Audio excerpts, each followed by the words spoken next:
Hello दोस्तों, EFL learning के नए वीडियो में आपका बहुत बहुत स्वागत है। कल्याण ज्वेलर्स का आईपीओ का नाम बहुत लिया जाता था जब हम बात करते थे 2021 के एंटीसिपेटेड आईपीओ कौन से थे। तो दोस्तों आईपीओ आ चुका है, बिडिंग भी अब समाप्त हो गई है। तो क्या अलॉटमेंट के चांसेस है वो हम बताने वाले हैं। कौन से इंपॉर्टेंट डेट्स अब ध्यान में रखनी है, लिस्टिंग के समय क्या एक्सपेक्टेशन रखी जा सकती है, और कुछ इंपॉर्टेंट इंफॉर्मेशन जो कि हर इन्वेस्टर को जाननी चाहिए, अगर आपने अप्लाई किया है तो भी, नहीं किया है तो भी। दोस्तों आईपीओ से पहले बहुत ज्यादा एंटीसिपेशन था, लेकिन आईपीओ जब आता है तो बहुत ही खराब रिस्पांस इसको इन्वेस्टर्स से मिलता है। दोस्तों ये देखिए, जो तीन बड़ी कैटेगरीज है, देखिए सबसे पहले क्यूआईबी कैटेगरी 2.76 टाइम्स, एनआईआईज जो 2 लाख से ऊपर का जो इन्वेस्टमेंट करते हैं, बहुत बार वो लोन भी लेते हैं 5-10 दिनों के लिए, तो उनका भी बहुत अच्छा यहाँ पर इंटरेस्ट नहीं देखने को मिला। रिटेल इन्वेस्टर्स ने भी यहाँ पर इंटरेस्ट नहीं दिखाया 2.8 टाइम्स। तो टोटल 2.6 टाइम्स ही ये आईपीओ सब्सक्राइब हुआ है या ओवर सब्सक्राइब हुआ है, जो कि इतना बड़ा आईपीओ था, ज्यादा एक्सपेक्टेशन था, लेकिन उतना ज्यादा इसको रिस्पांस नहीं मिला है। अब दोस्तों अलॉटमेंट को लेकर हम बात करते हैं। दोस्तों कल्याण ज्वेलर्स आईपीओ में अलॉटमेंट के चांसेस बहुत बढ़ जाते हैं।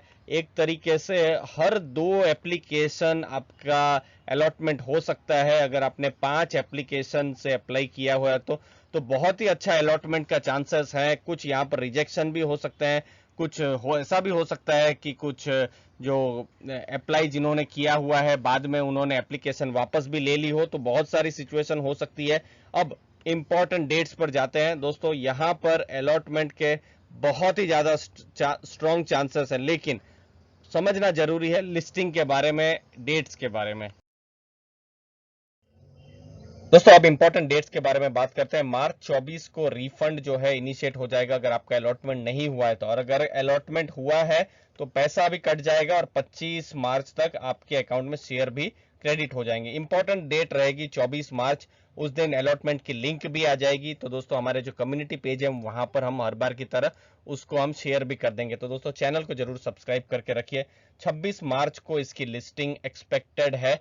अब यहाँ पर ये सब चीजों तो हुई है, लेकिन क्या यहाँ पर लिस्टिंग गेन्स हो सकते हैं उसके बारे में भी हम चर्चा करेंगे दोस्तों। लेकिन उससे पहले आपके लिए बहुत ही अच्छी डील है, जहां पर आप फ्री में डीमैट अकाउंट ओपन करवा सकते हैं अपस्टॉक से या फिर एंजल ब्रोकिंग से। यहाँ पर आपको अकाउंट ओपनिंग करने से आपको 3,500 रुपीज का जो कोर्स है, जो हमने खुद बनाया है बिगनर्स के लिए, वो बिल्कुल फ्री में दिया जाएगा। 3,500 रुपए का जो का जो कोर्स है बिल्कुल फ्री में आपको मिलेगा। अगर आप बिगनर है तो आपको एक अच्छा डायरेक्शन भी मिलेगा मार्केट के लिए। दोस्तों लिस्टिंग के समय ज्यादा एक्सपेक्टेशन ना रखी जाए तो ज्यादा अच्छा है, क्योंकि जो हमने सेकेंडरी रिसर्च की उससे पता चल रहा है कि ग्रे मार्केट प्राइस जो है, जीएमपी जो है, बहुत ही कम है, बिल्कुल ना के बराबर है। और अब जीएमपी ज्यादा रिलायबल भी नहीं है। दोस्तों ये जस्ट एक आइडिया दे सकता है लिस्टिंग के बारे में। हमने इजी ट्रिप आईपीओ की लिस्टिंग देखी, ये आईपीओ तो दोस्तों 70 टाइम्स, जी हाँ रिटेल ने यहाँ पर 70 टाइम्स यहाँ पर सब्सक्राइब किया था, और उसके बाद भी आईपीओ बहुत ही जो एक्सपेक्ट किया जा रहा था, बहुत ही जो बड़ा अच्छा प्रॉफिट देगा, मुनाफा देगा, वैसा ये आईपीओ नहीं दे पाया था दोस्तों। और ये तो आईपीओ ऑलरेडी इतना मजबूत नहीं है, तो फिर बहुत ही ज्यादा यहाँ पर रिस्क बढ़ जा रहा है। और अगर आपने अप्लाई किया है तो आपको जरूर रिस्क का भी ध्यान रखना चाहिए। अब दोस्तों ये सब तो कुछ बातें रही, इसके अलावा भी एज एन इन्वेस्टर कुछ इंपॉर्टेंट चीजें जो है, जो हमने बिल्कुल शुरू में बताई थी, वो हम आपको डिस्कस करके बताते हैं। दोस्तों जब हमने आईपीओ रिव्यू किया था कल्याण ज्वेलर्स का, तो उसी समय पर हम थोड़े से नेगेटिव थे। ये देखिए 1175 करोड़ का आईपीओ है, और इतना बड़ा आईपीओ होने के बाद भी इसकी जो एंकर लिस्ट थी, मतलब जो बड़े निवेशक हैं जिनका 30 दिन का तो कम से कम वो लोग का लॉक इन रहता है, और जनरली ये लोग लॉन्ग टर्म के लिए ही करते हैं। कुछ लोग जरूर बेच देते होंगे 30 दिन के बाद, लेकिन ये लॉन्ग टर्म का ही पैसा है। लेकिन सिर्फ 2 म्यूचुअल फंड ने यहाँ पर अप्लाई किया है। और अगर आप कंपेयर करें, ये जो साथ में आईपीओ सब आ रहे हैं, जैसे लक्ष्मी ऑर्गेनिक, ये बहुत छोटा आईपीओ है, 600 करोड़ के आसपास का आईपीओ है, 5 म्यूचुअल फंड ने अप्लाई किया है। नजारा टेक्नोलॉजीज 8 म्यूचुअल फंड्स, बड़े बड़े नाम यहां पर शामिल है, ये भी 582 करोड़ के आसपास का आईपीओ है। क्राफ्ट्समैन, ये भी छोटा आईपीओ था अगर आप कंपेयर करें कल्याण ज्वेलर्स के साथ। तो 6 म्यूचुअल फंड ने यहां पर अप्लाई किया, लेकिन कल्याण ज्वेलर्स में सिर्फ 2 म्यूचुअल फंड ने अप्लाई किया, मतलब बड़े इन्वेस्टर्स ने यहां पर इंटरेस्ट नहीं दिखाया था। और फिर देखिए परफॉर्मेंस की भी अगर हम बात करें तो फाइनेंशियल ईयर 18 से 20 2%, ऑलमोस्ट 2% से ज्यादा की टॉप लाइन में डिक्लाइन हुआ है।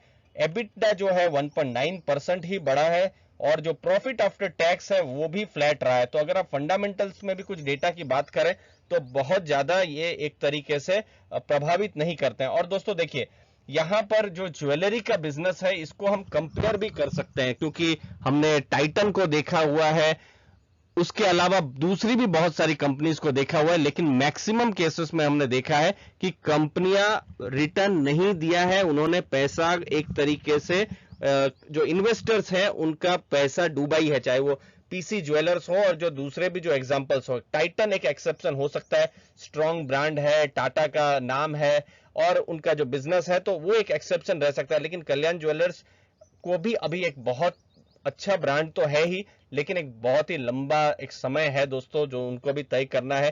केपेक्स उन्होंने किया हुआ है, जो कि एक तरीके से उन्होंने खर्चे किए हुए हैं, और उसको एक्सपेक्ट किया जा रहा है कि भविष्य में, मतलब फ्यूचर में, हम वहां पर कल्याण ज्वेलर्स में अच्छा प्रॉफिट देखने को मिले। तो ये एक चीज है जो रिसर्च रिपोर्ट में हमने देखी है, जो पॉजिटिव में है। तो यहां पर short term versus long term जैसा हो जाता है। शॉर्ट टर्म के लिए तो इतना पॉजिटिव नहीं ही है, और लॉन्ग टर्म के लिए हमको क्वार्टर टू क्वार्टर रिजल्ट को जरूर देखना होगा, इस बिजनेस को और ज्यादा समझना होगा दोस्तों। उम्मीद है आपको वैल्यू मिली होगी दोस्तों। लर्निंग के लिए वीडियो था, आपको लर्निंग भी मिली होगी। आपने अपना समय दिया उसके लिए बहुत बहुत धन्यवाद। वीडियो अच्छा लगा तो जरूर लाइक शेयर सब्सक्राइब कीजिए। थैंक यू वेरी मच दोस्तों।